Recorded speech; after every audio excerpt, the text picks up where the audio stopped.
Hello, I'm Ron Bacon. I'm the mayor of the beautiful city of East Lansing, Michigan, the home of the Michigan State University Spartans. East Lansing is a place that has always been a proving ground for many hard-fought advances in civil rights and human rights, making us the home of many firsts in the overall expansion of human dignity for all people. East Lansing is a community that is committed to being anti-racist, diverse, inclusive, and progressive. We work together every day to manifest our ideals and principles in a way that improve and enrich the lives of our residents and all those who visit our wonderful city. I am a personal beneficiary of this rich civil rights lineage as the first black mayor to be seated in East Lansing. I stand on the shoulders of many giants. I am also an extension of the legacy of all the great local and national icons who made our collective progress possible and saved the soul of our nation. Without further delay, I'd like to welcome you and thank you for tuning in to the 37th Annual Day of Celebration. Dr. Martin Luther King Jr. Commission of Mid-Michigan will be celebrating the 65th anniversary of the Little Rock Nine as they have a conversation with our Lieutenant Governor, Garland Gilchrist. I hope you enjoy this walk through our collective living history.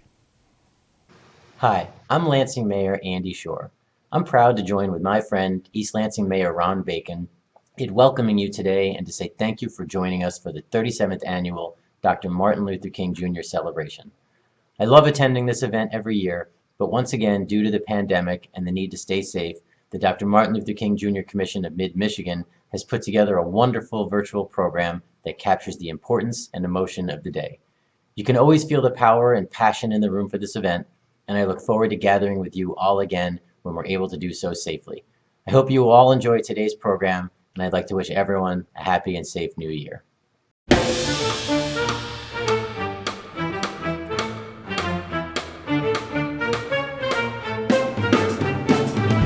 Welcome to our special presentation of the 2022 Martin Luther King Jr. Commission of Mid-Michigan Day of Celebration.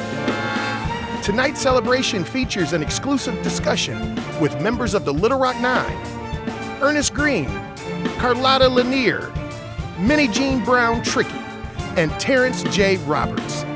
Moderated by Michigan Lieutenant Governor Garland Gilchrist. Musical performances by Candace Glover and Larry Trice Jr., with special appearances from United States Senators Debbie Stabenow and Gary Peters, and Congresswoman Alyssa Slotkin. Oh, say, can you see by the dawn's early light what so proudly we hailed at the twilight's last gleaming, whose broad stripes and bright stars through the perilous night o'er the ramparts we watched were so gallantly streaming, and the rocket's red glare, the bombs bursting in air, gave proof through the night that our flag was still there. Oh, say does that star-spangled banner yet wave o'er the land of the free and the home of the brave?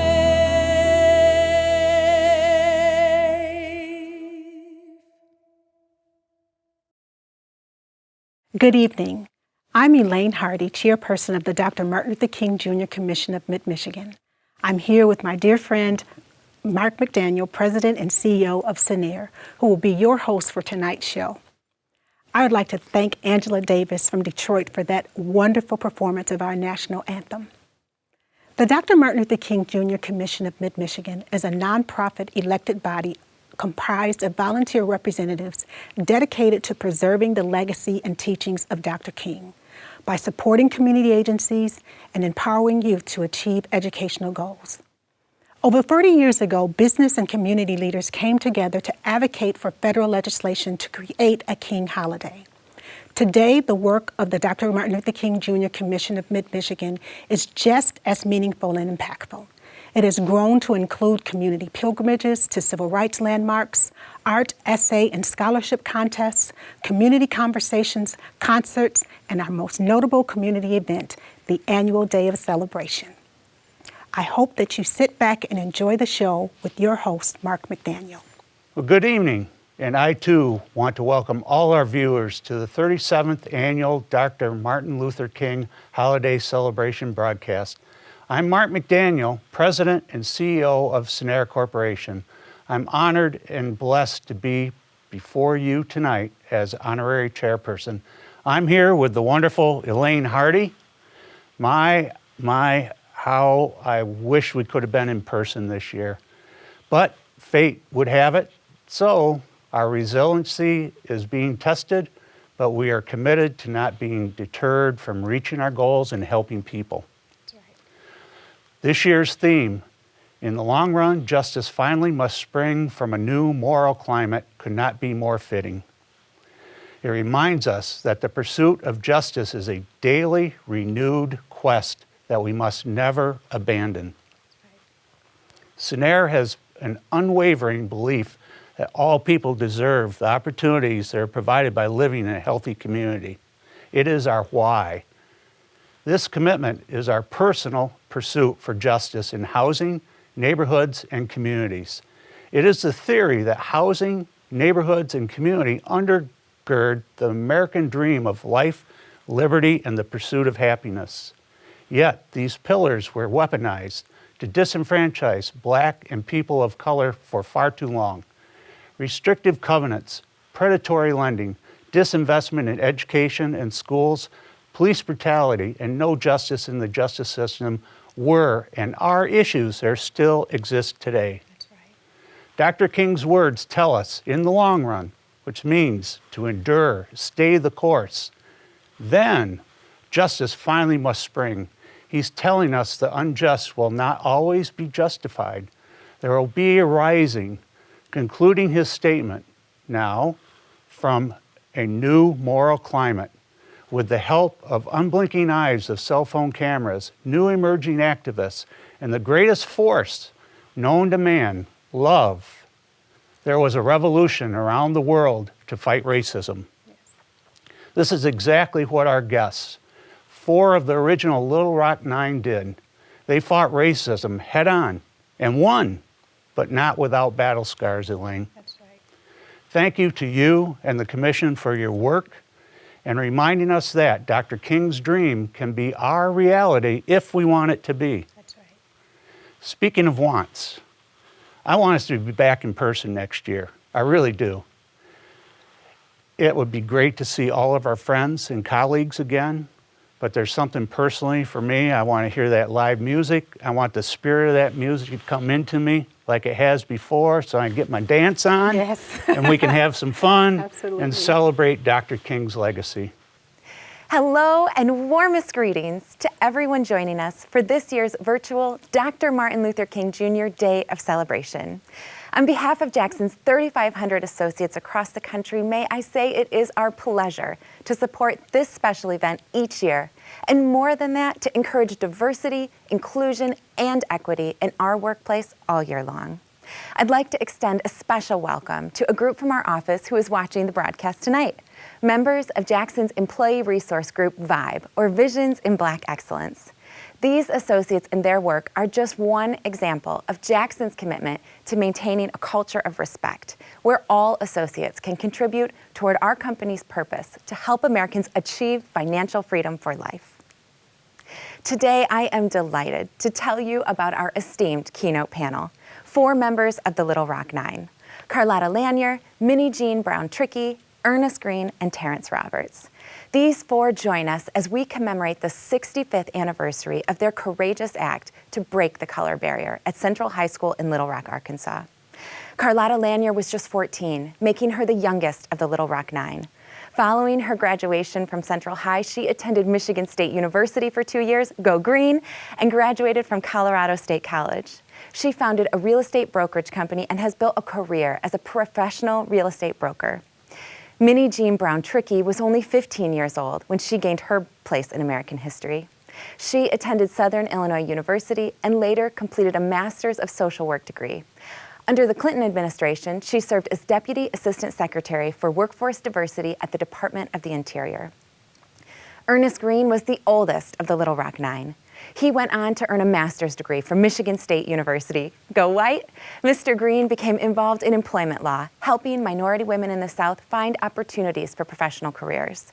He served as Assistant Secretary in the Labor Department under President Jimmy Carter. And finally, Terrence Roberts, our fourth member of the Little Rock Nine, who is joining the panel today. A graduate of California State University and UCLA, Dr. Roberts obtained his PhD in psychology from Southern Illinois University.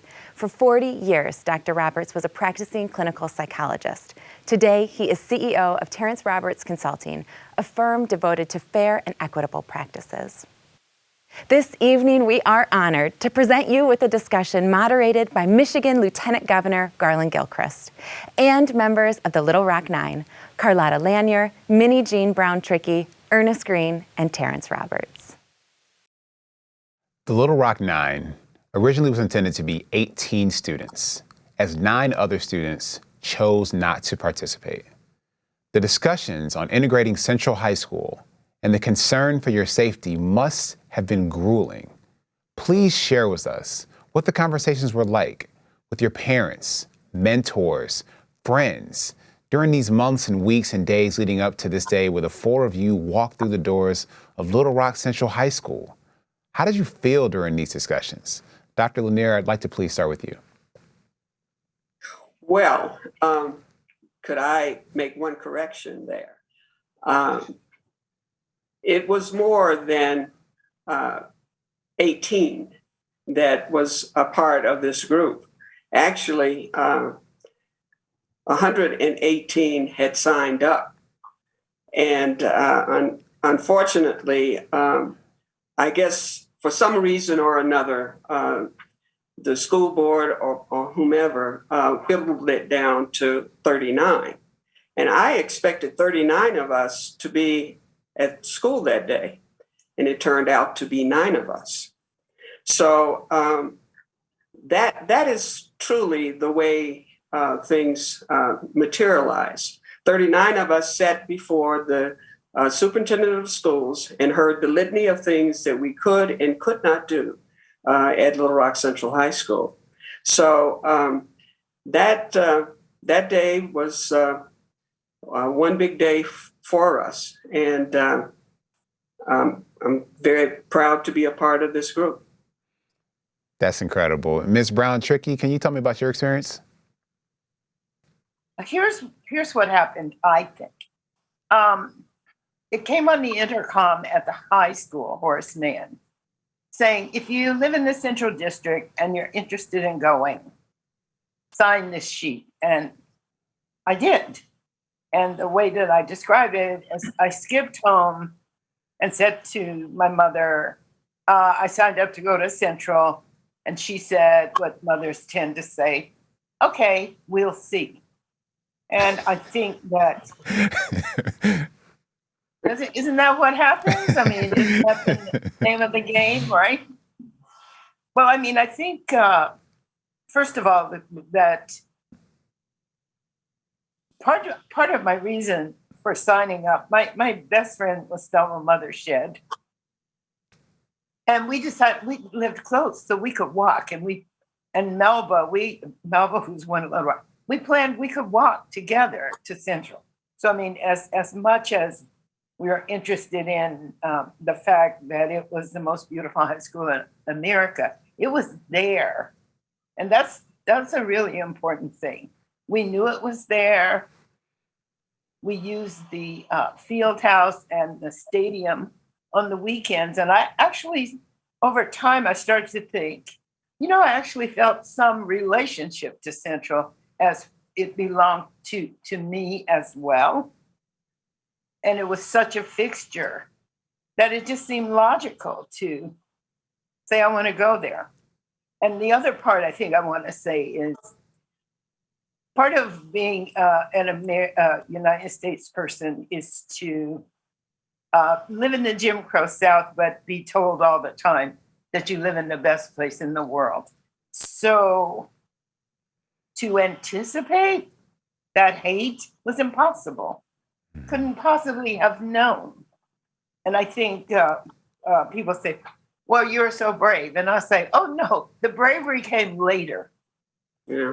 There was nothing brave about signing up. It was watching the behavior of the violent mob and the hatred that came later. The courage comes down the road when necessary. Yeah. You know, I felt like I had a right to go. Exactly. Brown versus Board of Education gave me that right. You discussed it with your parent. I didn't. Well, I didn't discuss it. That was it. We'll see, and that's it. Yeah, I signed up and didn't think another thing of it. You know, I want to come back to that bravery and what you had to endure, and how that bravery had to come in response to reality. But first, I would like to bring Mr. Green in to hear his perspective on this first question, and I want to return to this. Well, I'm going to steal a little bit from each of my colleagues. That my assumption was, with as big as the court decision was, May 17th, that the Brown decision, that I assumed everybody, all my peers were seeing the same picture that I was. The Central was closest. It had more facilities than we had at Horace Mann. And that when I came home and told my mother that I had signed up to transfer to Central, she, like Minnie Jean's mother, said, okay, we'll see. And you couldn't live in Little Rock. This is a year after the Emmett Till murder, a number of other things, without realizing that this was a game changer. And that even though we lived closer to Central than to Horace Mann, the segregated South had us to go to Horace Mann. Central had a physics class. Horace Mann didn't have a physics class. All of those things weighed in. But I, like my colleagues, didn't think that simply signing that sheet of paper was going to make a revolution and change the nature of our relationship in this country. To me, it was the right thing to do. It was money that my family paid in taxes. And I played in the high school band at Horace Mann, and we used this stadium at Central. And marching up and down that field sometimes, I wondered, what could they be doing at Central that required such a big building, so much attention, so much time? And like everything else that occurred in the 50s, 60s, 70s, that it was about power, information, and access. And I grew up in a family in which it was all right to reach. And Central was a reaching moment. I'm glad I did it. And I'm wedded to these 8 other folks for the rest of my life. But they had a vision. They had families that supported their vision. And I look back now, I'm glad I did it. You know, I'm struck by that connection about the fact that all of you did this because it was not only the right thing to do, but it was your right to do it. And I'll also see the commonality, and at least 2 of your mothers said, well, we'll see how that works out. So Mr. Roberts, I'm curious what your family's response was and how you approached this decision to sign that paper to go to Central. Well, the conversation was actually very short. I came home and said that I had volunteered to participate in this experiment to desegregate the one school. And they responded with, "We will support your decision 100%. But then they added a codicil that was very important, I found out much later, and that was, if you get there and you find that it's too hot and you need to leave, we will support your decision to quit 100%. Now, I didn't realize how important that was until much later, because there were times when I did want to quit, a lot of times. But I felt like, since I had the choice to stay or leave without losing even one iota of parental esteem, and because I had invested so much of my time and energy in that place already, it would be a little foolhardy to say no. Besides that, I had come to realize that part of my mission there was to model law-abiding behavior for the people in the mob, because they were lawbreakers. What they were doing was illegal and immoral.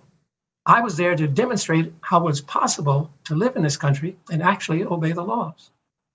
Thank you. Great question. Oh, I appreciate that. And I just have to say, it is as a point of personal privilege. My grandmother, my maternal grandmother, is from Little Rock, Arkansas. So it's just such an honor and a privilege to have this conversation with the four of you and everything you represent. And so, with that in mind, and some of you have alluded to this in the last question, but just to put a finer point on it, how aware were you that the act of attending Central High School was going to be a pivotal milestone in the struggle for civil rights in America? Like, how conscious were you of that? And so I want to switch the order up a little bit. I'll start with you, Ms. Brown-Trickey. I think on the first day, first of all, there were all kinds of signboards, they call them, impeach Earl Warren, and there were rallies being fomented in Little Rock by the various Southern governors. So as a teenager, you just kind of paying just a little bit of an ear to that because you're doing other things, I think. So you hear the opposition sort of going, and you see the rallies. I mean, I can't tell you how much then feels like now. I feel like I'm in a process of deja vu, because it's exactly the same kind of thing, the same kind of feeling, the same kinds of rabble rousing, but still, I was young enough not to pay too much attention. But there was the Emmett Till death, and that was really important, because when you're sort of doing all the anthems and pledges, you're feeling safe, but on the other hand, you know that you're not safe in that setting because it's a Jim Crow South. So you have kind of a parallel life.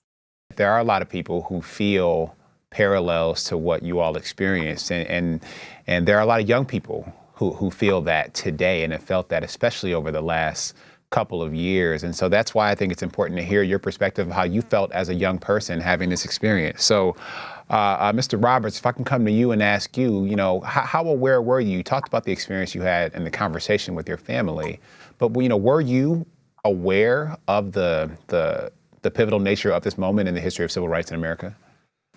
Well, I must admit, I wasn't aware of the pivotal nature of it. Still not convinced that's quite true.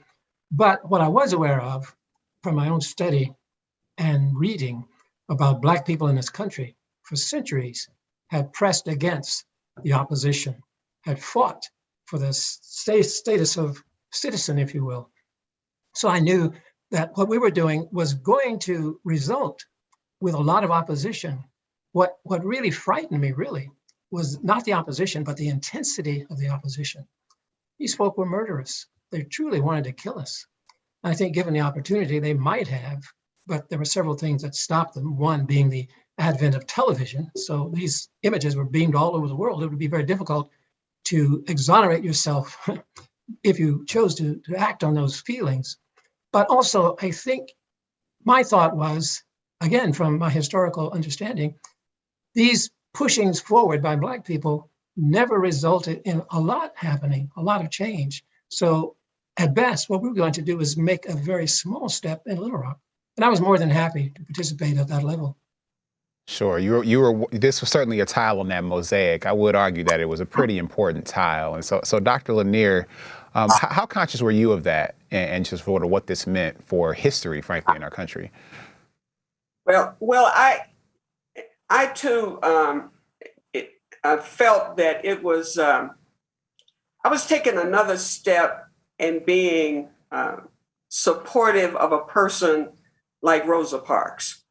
That inspired me, okay, by the fact that she refused to give up her seat. Emmett Till was very prominent in my mind as well. However, I really believe that the law of the land was supposed to protect us, okay? I felt that Brown versus Board of Education had given us this opportunity to go to my neighborhood high school. And that was one of the biggest reasons that I signed up, because I had that right. And as stated before, I know my father made the comment months later that no one separated the dollars, the tax dollars, and I had that right to be there. So it was not until, to be honest with you, I thought after a week or two of that mob mentality that the citizens of Little Rock would simmer down, in a sense, and they would accept the fact that the law said we had a right to be there. Unfortunately, it didn't work out that way. And it then became just a job for me every morning to get up and exercise my right to have the access to the best education available to me there in Little Rock, Arkansas. Thank you for that so much. So, Mr. Green, will you please weigh in on this question? Well, I would weigh in on it this way. One is that our parents, guardians, our families really deserve a lot of the medal, the accolades that we get. And they knew the downside. They knew that, this could get a lot worse. We were teenagers. Teenagers are supposed to be thoughtless in terms of issues of danger.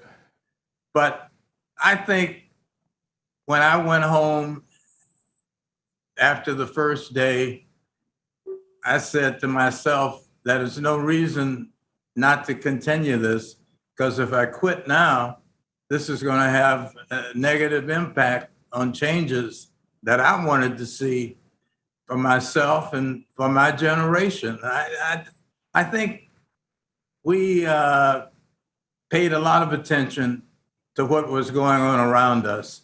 It turns out that we paid more attention to what was going on around us, more so than did our peers. I thought that everybody who was Black and a teenager in Little Rock would be aware that school changes would be a plus for us. Evidently, that was not the case. But I do think that our parents, our guardians, our grandmothers, our grandfathers, our relatives who knew that life could be a lot worse, that Emmett Till wasn't fiction, that was reality. And that there was a crowd at Central that saw that, as Terrence and Kalada have indicated, would want to see us harmed.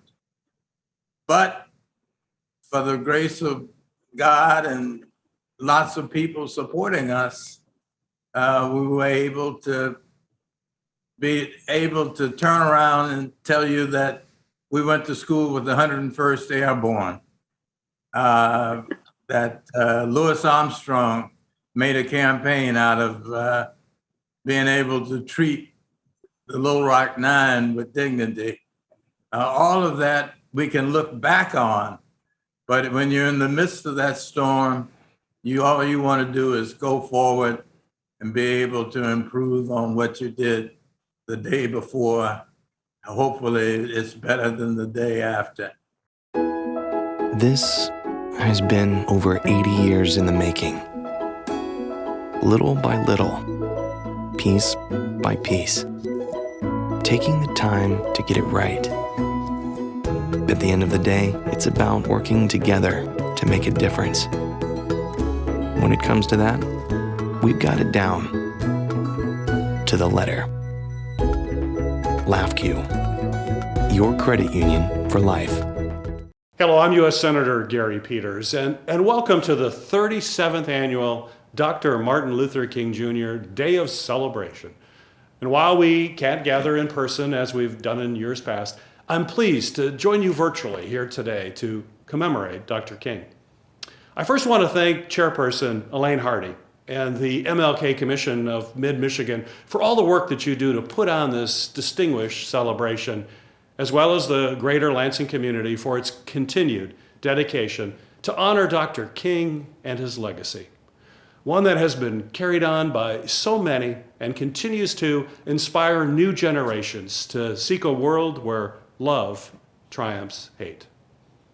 Among these stewards of justice were the Little Rock Nine, 9 students who bravely enrolled in an all-white Arkansas high school in 1957. Paving the road for other black students in America and pioneering the civil rights movement forward.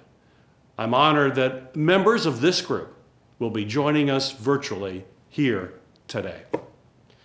We have endured unprecedented challenges over the past 2 years, but we can never lose sight of the dream that Dr. King instilled in us all. We must accept finite disappointment, he said, but never lose infinite hope. Together, we can create the world built from justice and righteousness that Dr. King dreamed of. We cannot let setbacks and challenges derail us from making Dr. King's dream a reality for families all across Michigan and our country.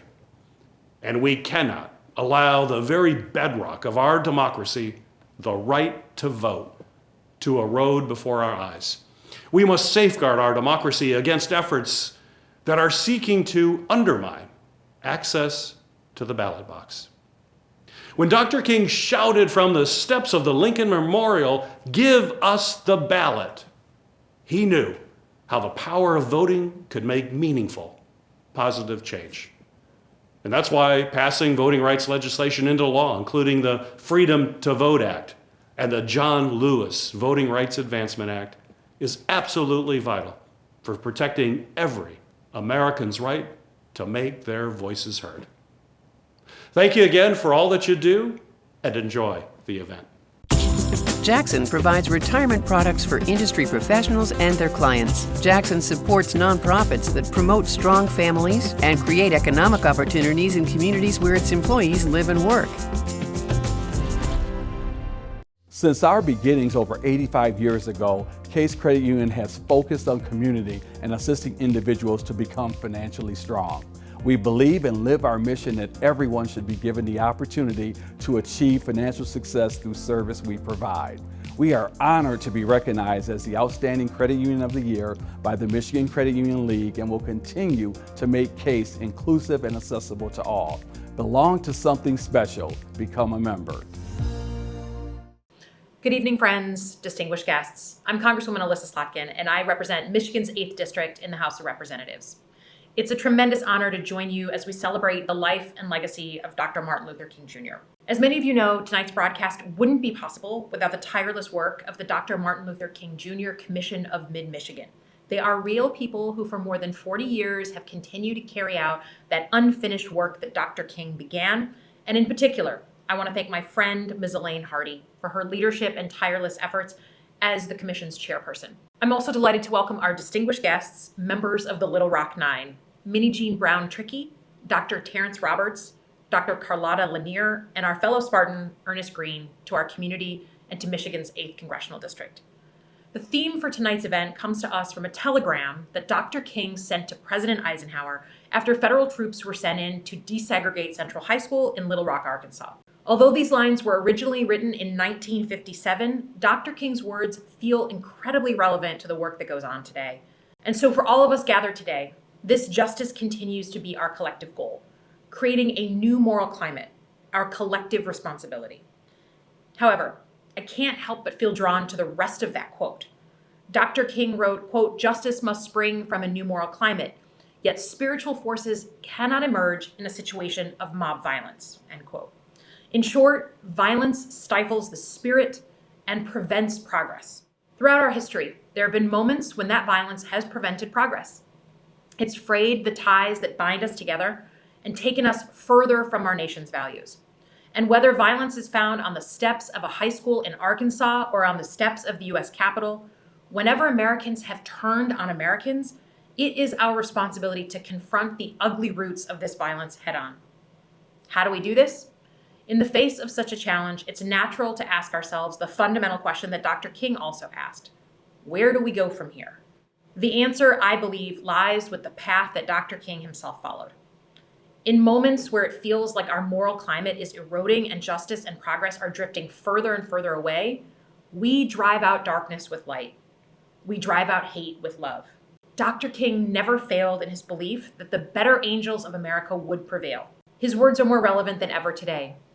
Whether he was preaching from the pulpit, writing from a jail cell, or addressing a crowd gathered in front of the Lincoln Memorial, Dr. King's words still guide us.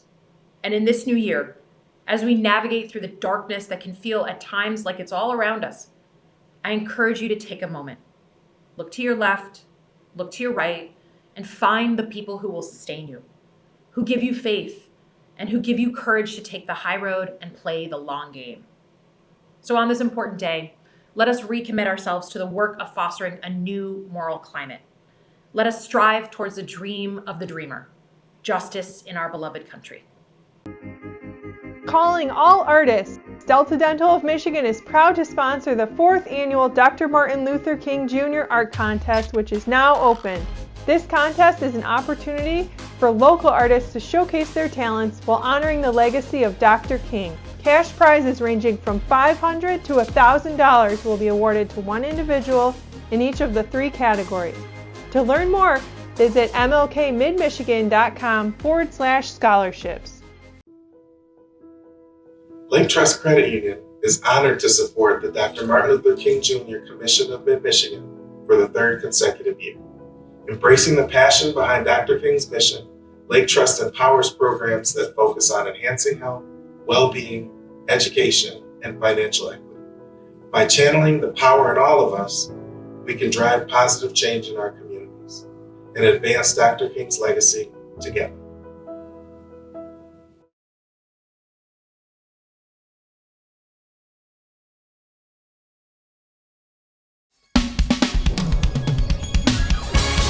Help me celebrate the legacy of Dr. Martin Luther King and all of the other civil rights leaders who have gone before and still carry the torch today. We're going to not be silent on the things that matter. 2022, we're going to live new. Listen. I looked in my past and what did I see? It wasn't holding me, trying to hold on to me.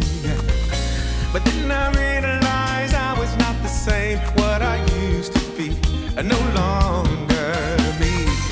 A transformation has come over me. Good God, something's breaking forth in me. And it's a new song and a new dance, and God did it. It's a new way and a new plan, and I'm with it. Hey. And everything about me is new. Oh yeah. You thought you knew me, but you didn't know the man God knew I'd be, what He's seen in me. 'Cause really humanity in Christ is not the same, but a new species. Hard to believe. I'm seeing things that I can never see. I'm the man I thought I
moving now. I got a brand new talk. Good God Almighty. It's a brand new day. All things are passed away, 'cause I got a new love, yeah. Come on.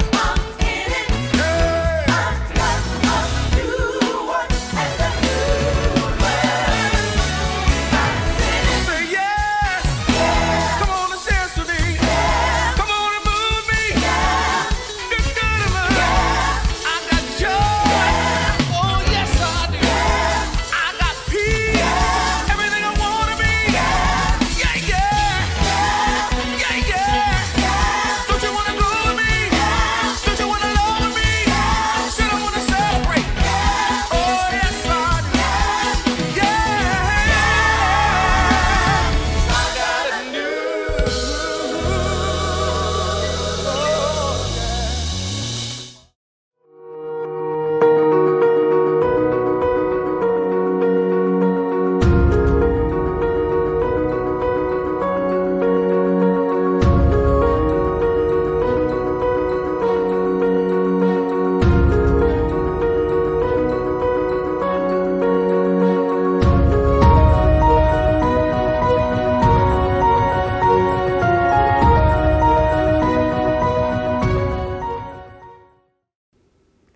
It's really an honor to join with you once again to celebrate the life and the legacy of Dr. Martin Luther King Jr. And thank you so much to Elaine Hardy and the MLK Commission for hosting this important community event that has year after year been the largest MLK luncheon celebration in Michigan. As we know, the past 2 years have been extremely difficult. So many people have been worried about their health, their jobs, keeping their families safe. Worries like these were extremely familiar to Dr. King and other leaders of the civil rights movement. Yet these heroes pressed on. They put their own lives and livelihoods on the line in order to create a new moral climate in which justice could take root. Of course, we know that justice can't grow on its own. It requires careful tending. It requires all of us to stand up for safe schools and jobs that support families and access to health care and housing, equality under the law, and the freedom to vote, which is under attack in Michigan and across the country at this very moment. As we begin this new year, I'm reflecting on the life of Dr. King and his dedication to justice.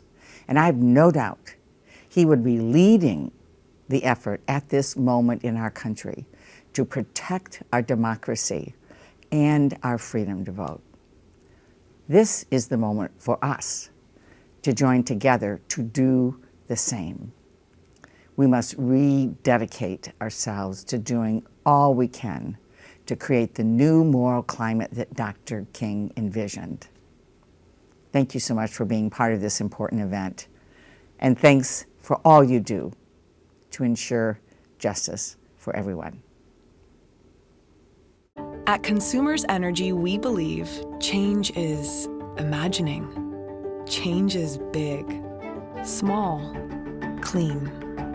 Him, them, us. You. Together, we can bring clean energy to Michigan and protect the environment for generations to come. Learn about your clean energy choices and how you can become a force of change. consumersenergy.com/change. We hope you have enjoyed the program with the Little Rock Nine and Lieutenant Governor Garland Gilchrist. Please enjoy our last segment of this insightful conversation.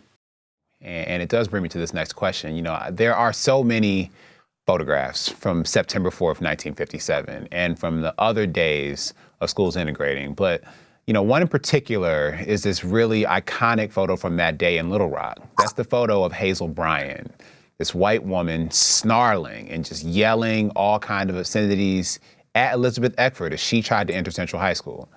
Miss Eckford's face remained stoic. that describes how many of you faced up to that kind of racism and hatred. And so I am interested to know how you were able to remain so steadfast and determined to enter school when the crowd was hurling insults and spitting at you with the Arkansas National Guard, with the guns and rifles in their arms, people blocking your path. You know, you felt that the first day, you experienced it the first day, and then you kept experiencing it. But how or what led you to press on? And Mr. Green, you alluded to this a little bit, so I'd like you to please elaborate on that some more. Well, I think what allowed us to press on was that we believed we were in the right. I think Carlotta said about her dad and taxes that they paid in Little Rock for education. We saw, at least I did out of my family, saw education and schools as a positive stepping stone. When it got to the point that the governor of Arkansas called out his National Guard, there were no people of color in the National Guard in Little Rock in 1957. However, when it turned around that Eisenhower nationalized the Arkansas National Guard and took that power away, it was an opportunity to show that Black people could stand up. You didn't have to take it sitting down. You didn't have to have Jim Crow mistreatment, being lackeys and not trying to fight for the future. And we were on the future. We had people behind us, whether it was at the church I went to, other institutions that my colleagues had. They kept telling us we were on the right. And I, every now and then, heard from somebody in my neighborhood who thought we ought to go back to Central, to Horace Mann, and quiet the atmosphere. But I didn't see how we were going to have change for African Americans if we didn't stand up and demand that change is coming. And that was the role that Dr. King played. And which side of history did you want to be on? Do you want to be with Orville Faubus or with Martin Luther King? So my house, we won hands down with Dr. King. I appreciate that, sir. Dr. Lanier, where did you draw your resolve to continue on? Back to the foundation of knowing that I was right was one thing. The other thing was that I was brought up to believe that education was the key to success. And with that,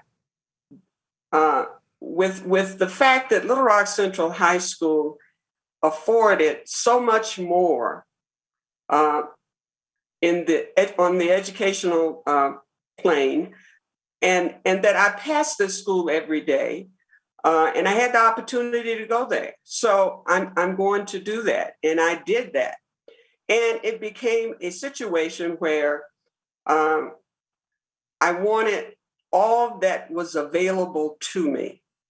And so each day, even though there were people there that did not want me to be there, I knew I had a right to be there, and I wanted the opportunity to take in everything that I could and was allowed to do. Because as I told you before, we were told what we could and could not do. We could not participate in extracurricular activities. And most of us had done those sort of things. We had been a part of student council and the band, the choir, all of those things. I was captain of my basketball team, but I had to give all of that up to go. But as I said, I learned at home that the road to success was getting all the education available to you. And this was my opportunity, whether that door was flung wide open or a crack in the door. I was going through it. So that was the attitude that I had. And unfortunately, they took all of the fun away from us as far as high school years. But I do feel that what we did was the right thing to do. It opened up doors for other generations behind us to do some things, and I really didn't realize any of that at that point in time, to be honest with you. And that just came over a period of time that I've accepted that particular role, that we did open up doors for future generations.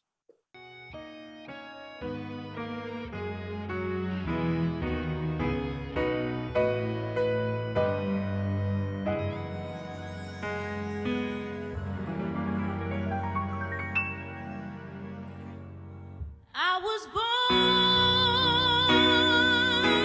by the river in a little tin. Oh, and just like the river, I've been running ever since. It's been a long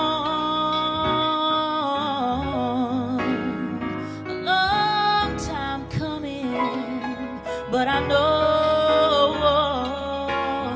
a change gon' come. Oh, yes it will. It's been too hard living, but I'm afraid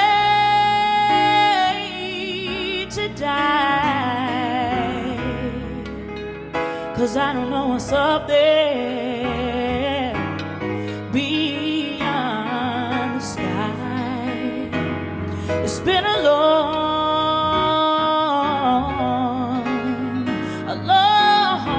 time coming, but I know a change gon' come. Oh, yes it is.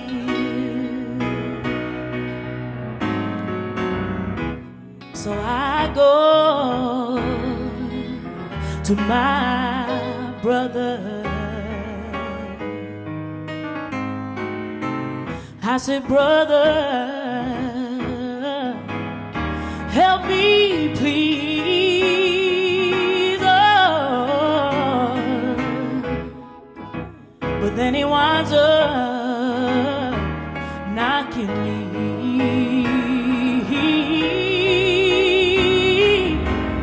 back down on my knees. And oh, there's been times when I thought, oh, I wouldn't last for long. But now I think I'm able to carry on. It's been a long